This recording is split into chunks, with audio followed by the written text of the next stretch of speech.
Bonjour à tous et bienvenue dans ce nouvel épisode du podcast Sensorium. Aujourd'hui, on change un peu de format et au lieu de développer un nouveau concept, je vais vous parler de ma dernière expérience. On le sait tous, on passe beaucoup trop de temps sur les réseaux sociaux.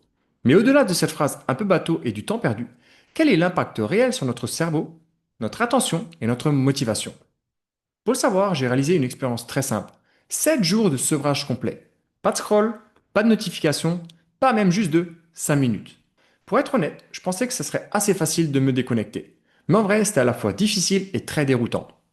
Dans cet épisode, je ne vais pas vous donner de leçons. Je vais vous ouvrir mon journal de bord et vous raconter, jour après jour, le voyage de mon cerveau à travers cette expérience. Du manque initial à la reconquête de l'ennui, jusqu'à une clarté mentale que j'avais complètement oubliée. C'est le récit d'une détox neurologique. Phase 1. Le manque. La chasse à la dopamine perdue. Les 3 premiers jours ont été assez déroutants. Le mot qui me vient, c'est le manque. Je n'avais pas réalisé à quel point ce geste était devenu automatique pour moi. À chaque creux dans ma journée, en cuisinant, lorsque j'allais aux toilettes, quand je faisais les courses, ou même durant mes pauses de travail, ma main cherchait presque automatiquement mon téléphone. C'était un peu comme si mon pouce avait sa propre vie, prêt à lancer une application et à scroller. C'était une véritable démangeaison mentale, une agitation, l'impression qu'il me manquait quelque chose.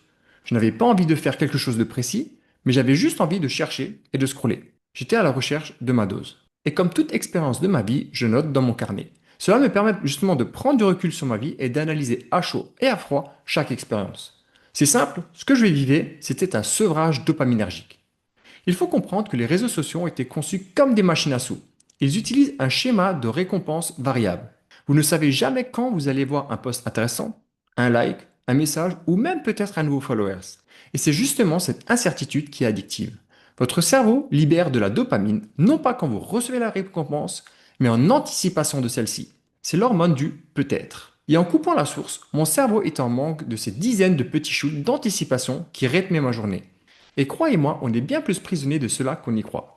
Imaginez votre système de dopamine comme une balance intérieure qui mesure le plaisir et la satisfaction. Normalement, cette balance s'équilibre avec des récompenses proportionnées à l'effort. Le plaisir d'un repas après avoir cuisiné, la satisfaction d'un projet terminé juste après avoir travaillé. Et les réseaux sociaux, eux, jettent des poignées de confettis sur cette balance toutes les minutes et sans effort, la déréglant complètement. Et en coupant la source, la balance retrouve ses réglages d'usine, mais elle est d'abord en état de choc. C'est ça le sevrage. Ensuite, la phase 2, le vide, la rencontre forcée avec l'ennui. Vers le troisième jour, les réflexes automatiques se sont calmés. Enfin, mais il était remplacé par autre chose, de bien plus inconfortable, le vide et l'ennui. Et simplement me retrouver avec 3 minutes sans rien faire est devenu presque angoissant. Privé de stimulation externe, mon esprit a commencé à faire ce qu'il n'avait plus fait depuis longtemps, vagabonder. Et au début, c'était le chaos. Des vieilles angoisses, des idées de projets farfelus, des idées à l'appel et des souvenirs que je croyais même oublier. Tout remontait à la surface, sans filtre et au même moment. C'était bruyant, désordonné, et ma première réaction était de vouloir fuir ce bruit intérieur.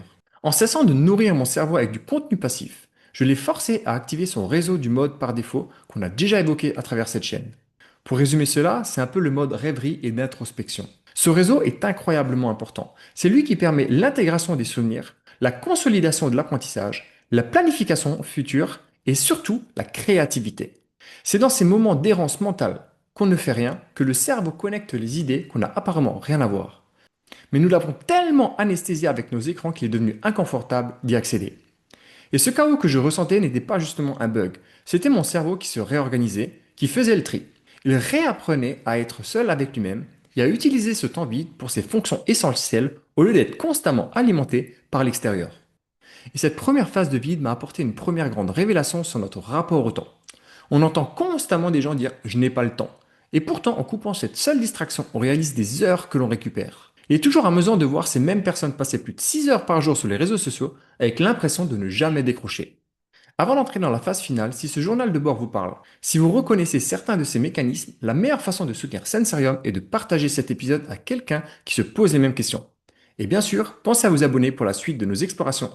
Allez, on continue par la troisième phase, la phase de reconnexion, le retour à la clarté. Lors du cinquième jour, le beau rebond, la magie a commencé à opérer. Après tout le chaos intérieur des premiers jours, je me suis demandé plusieurs fois pourquoi je faisais ça. Je commençais enfin à voir le positif. Le vide est devenu un espace. J'ai gagné en productivité et en concentration. Et ce qui est fou, c'est que même pour quelqu'un comme moi, qui suis déjà très entraîné sur ces sujets, la différence était flagrante. J'ai eu des conversations où j'étais 100% présent, à écouter sans penser à autre chose. Lors de mes promenades quotidiennes, j'ai commencé à remarquer des détails dans ma rue, des choses que je ne voyais même plus simplement par habitude. Le temps semblait s'être allongé. J'avais plus d'idées et surtout des idées plus originales et plus personnelles. C'était une sensation de clarté mentale que je n'avais plus ressentie depuis des années. D'abord, mes récepteurs à la dopamine se sont resensibilisés. Imaginez votre cerveau comme un système d'alarme. Si vous déclenchez toutes les 5 minutes avec des sirènes géantes, donc les notifications et récompenses intenses des réseaux sociaux, il devient insensible. Les petites sonnettes, les plaisirs simples de la vie, ne le font plus réagir. Et après une semaine sans ces sodas ultra sucrés des réseaux sociaux, les fruits frais de la vie réelle, lire un livre, une conversation profonde, observer un détail dans la nature, avaient de nouveau du goût. Ils redevenaient suffisants pour générer de la satisfaction, réactivant ce système d'alarme à la sensibilité normale. Ensuite, j'ai drastiquement réduit le changement de contexte. Pensez à votre attention comme un projecteur dans une salle de cinéma. Normalement, ce projecteur illumine une seule scène, et tout est clair.